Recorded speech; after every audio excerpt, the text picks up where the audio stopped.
Yo les Madrilènes, c'est Alexandre, j'espère que vous allez bien les gars, j'espère surtout que tout le monde a bien profité de la victoire au Classico en Supercoupe d'Espagne, j'espère que tout le monde aussi s'est un peu calmé, a fait redescendre la pression après un match vraiment irrespirable. Je voulais d'ailleurs au passage vous remercier les amis parce que le débrief contre le Barça a dépassé les 20 000 vues en même pas 24 heures, vous avez été des centaines à commenter, à liker la vidéo, ça m'a fait extrêmement plaisir, vous avez en tout cas apprécié ma bonne humeur et aussi mon analyse, du coup n'hésitez pas à vous abonner si c'est pas déjà le cas, si vous kiffez le Real Madrid, mes vidéos, mes concepts, que ce soit les avant-matchs du Real Madrid, les débriefs à chaud d'après-match, que ce soit aussi les analyses du Real Madrid Castilla, de l'actualité du club, du mercato et tout ça. D'ailleurs je vous le promets, mais la semaine prochaine je présenterai pas une mais deux pépites du Real Madrid Castilla, du coup abonnez-vous pour pas rater ça et il y aura bien sûr d'autres concepts plus élaborés qui arrivent petit à petit. Surtout qu'on est bientôt 30 000 abonnés les amis, 30 000 abonnés madrilènes et j'espère pourquoi pas un jour réunir 50 000, 90 000 ou pourquoi pas 100 000 abonnés madrilènes et même de fans de la Liga tout court. Ce sera en tout cas magnifique. Enfin bref, j'espère que tout le monde a bien fait descendre la pression par rapport au Classico parce que là maintenant il y a une finale qui nous attend dans 2 jours.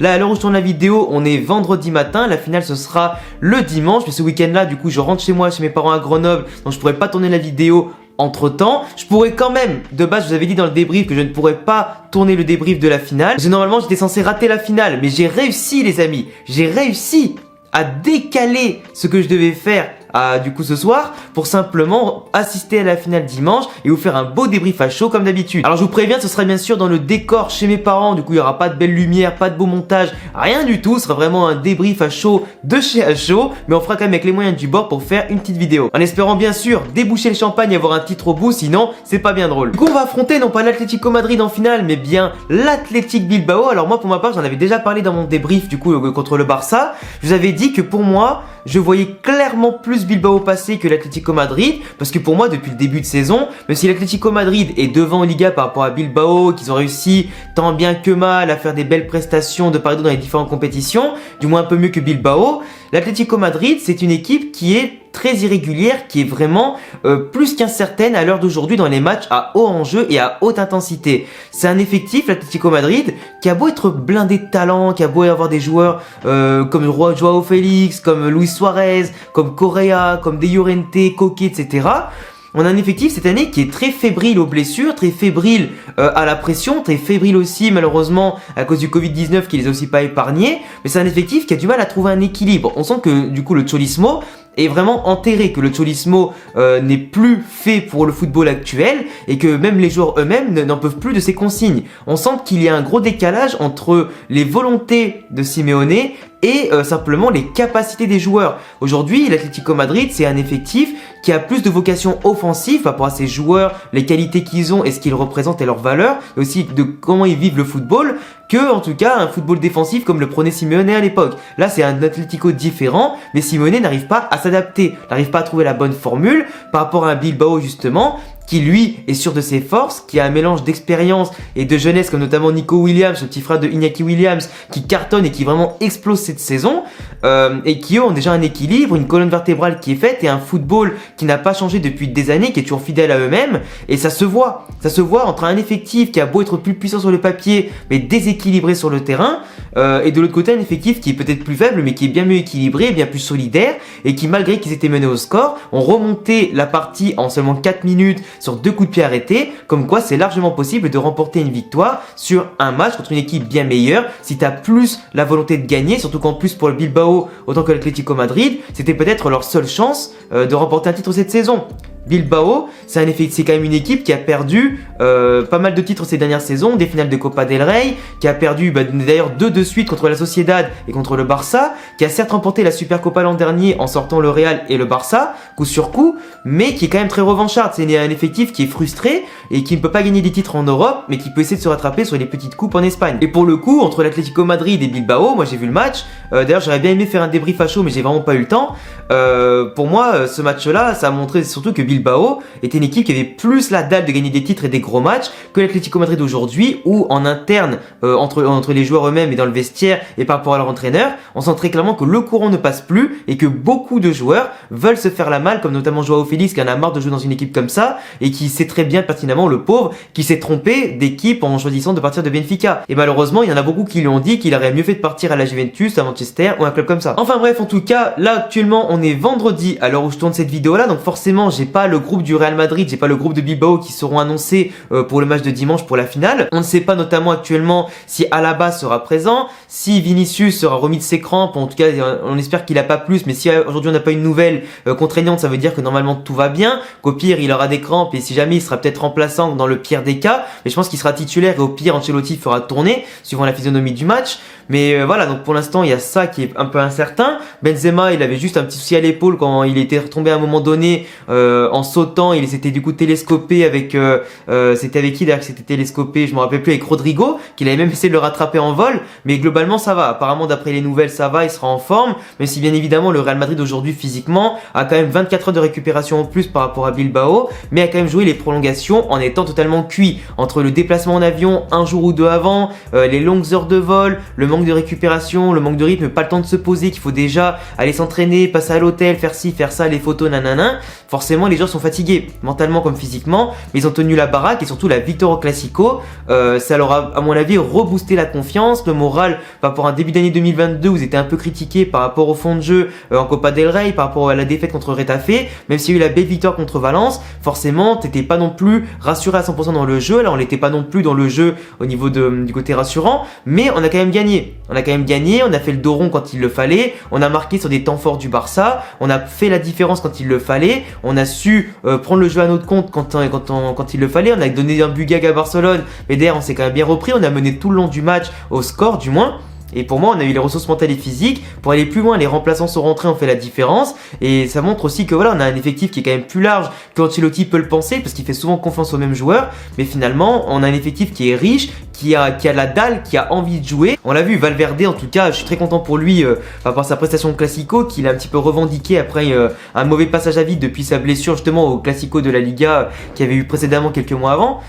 Donc voilà, c'est une façon aussi de dire que les jeunes ont leur place, que s'ils rentrent dans les matchs importants et qu'ils brillent, c'est qu'ils peuvent aussi bousculer la hiérarchie et permettre au cadre justement de souffler un peu. Donc c'est bon signe. Mais moi par rapport à ce match-là, moi je pense pas qu'Alaba sera là parce qu'Alaba je pense qu'il va plutôt être préservé du coup pour la Liga, sachant que Nacho Militao ont fait un très bon match. Bon, Militao a fait la boulette sur le but gag et aussi fait la boulette sur le marquage, même si c'était entre Mendy, Casemiro et lui le problème de marquage sur Ansu Fati. Militao, globalement, il est indéboulonnable par rapport à ce qu'il fait depuis le début de saison, depuis la fin de saison dernière. Donc, à la base, je pense qu'il va rester au repos pour être préservé, notamment pour la Copa del Rey et la Liga qui reprennent à bon rythme dès la semaine prochaine.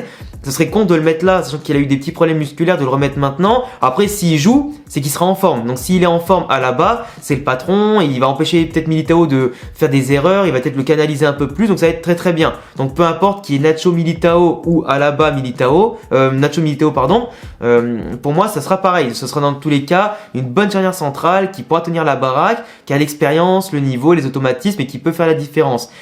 Carvajal sera à droite, Vasquez pourra toujours le remplacer en cours de match s'il y a un souci, mais Carvajal en tout cas fait 90 minutes, pour un mec qui revient de blessure à cette intensité-là, c'était plutôt énorme, surtout qu'il a beaucoup couru par rapport à Dembélé, qu'il a beaucoup mis en problème. Là contre Bilbao, normalement il devrait pas avoir autant de soucis, il n'y aura pas un ailier aussi percutant que lui, aussi vivace que lui sur les crochets, mais voilà, donc Carvajal sera sûrement titulaire, il sera au pire changé par Vasquez en cours de match s'il y a une fatigue.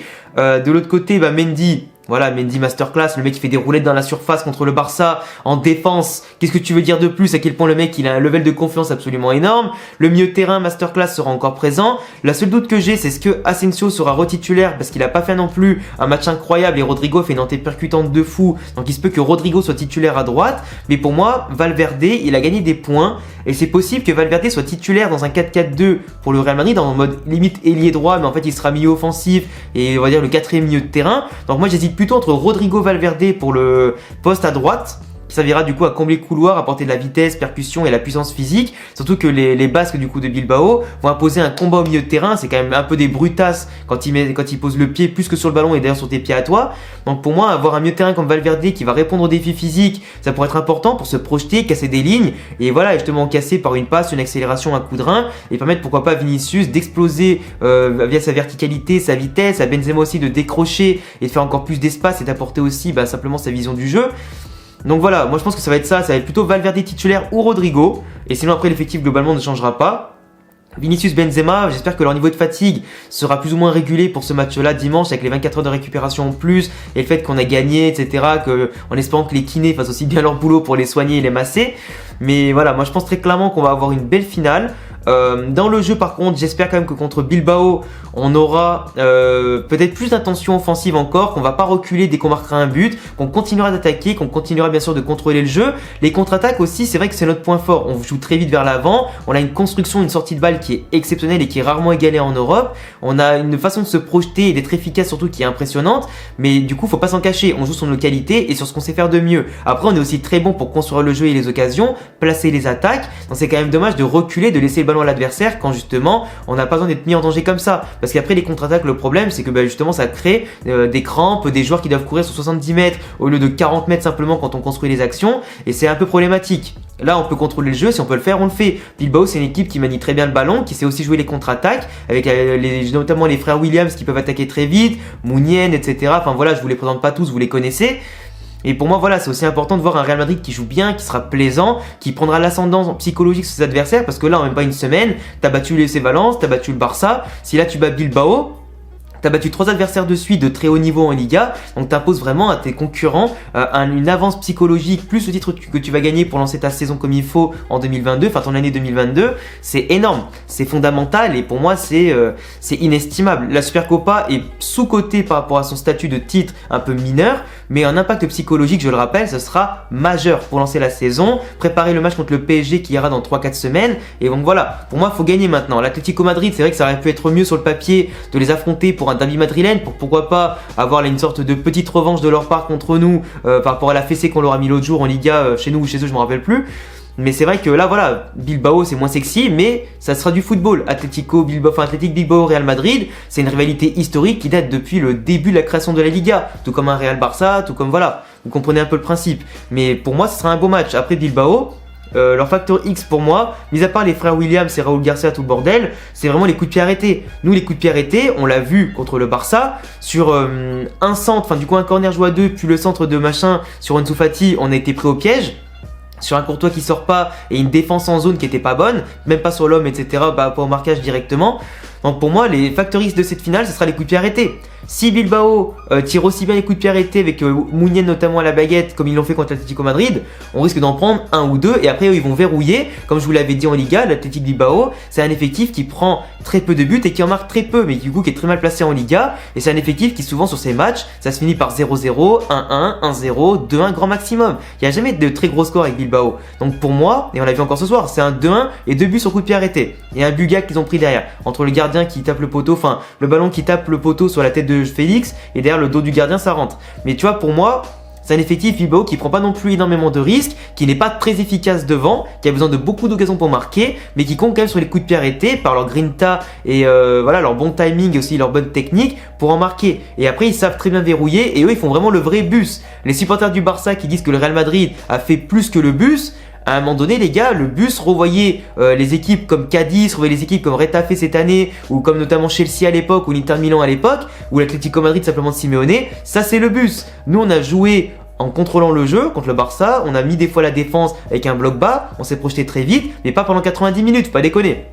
Bilbao par contre, c'est très bien le faire le bus. S'ils veulent le faire une fois qu'ils ont ouvert le score, on est mort. Si on tire pas de loin pour marquer ou si on n'a pas un coup de pied arrêté, un coup franc, un penalty ou alors une petite déviation, etc., ça va être compliqué. Ça va être compliqué. Donc pour moi, le match va se jouer vraiment sur les coups de pied arrêtés et si aussi la fatigue qu'on a accumulée entre les déplacements et le match aller contre le Barça, enfin le match de demi-finale, si ça nous porte pas préjudice, on verra bien. Mais pour moi, voilà, c'est plus la fatigue, les coups de pied arrêtés qu'il faudra gérer et voir bien sûr si l'effectif sera prêt à avoir faim pour ne pas perdre une finale. On perd quasiment jamais de finale. On perd quasiment jamais de finale. Donc là, c'est pas le moment d'en perdre une contre Bilbao. Un adversaire à notre portée, même si sur 90 minutes ou 120, il peut tout se passer. Là, c'est l'occasion de mettre un coup en avant, de lancer notre année et surtout se faire plaisir en tant que madridista. Donc voilà les gars, c'est tout pour cette vidéo d'avant-match. En tout cas, certes, tournée à l'avance, j'ai pas toutes les informations nécessaires, notamment par rapport au groupe, etc., s'il y aura des absents ou pas. Mais je pars en week-end, je fais quand même la vidéo en avance, c'est quand même pas plus mal, il vaut mieux ça que rien du tout.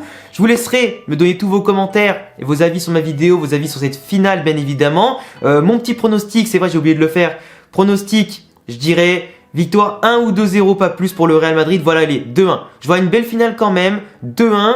Peut-être pourquoi pas Bilbao qui ouvre le score et le Real Madrid qui fait une remontada, ça sera en tout cas épique pour remporter le titre. Je vois pas forcément encore une prolongation parce que vraiment si on va encore en prolongation, les joueurs vont être fatigués de fou avant la Copa del Rey contre Elche ou Eibar, je me rappelle plus. Mais ça va être compliqué après derrière parce qu'après même si on fera tourner contre eux, ça reste quand même un match de coupe encore sur 90 minutes qui peut encore aller aux prolongations, etc. Donc compliqué. Donc on va dire 1-0 ou 2-1 pour le Real Madrid. Du coup faites vos pronostics dans les commentaires. Je vous laisse également vous abonner, cocher la cloche si vous kiffez le Real Madrid et mes vidéos. On se retrouve bien sûr sur mes réseaux sociaux, pourquoi pas pour parler de foot sur Twitch, Instagram et Twitter. T'as tous les liens en description. Et à bientôt les amis pour prochaine vidéo. Ciao.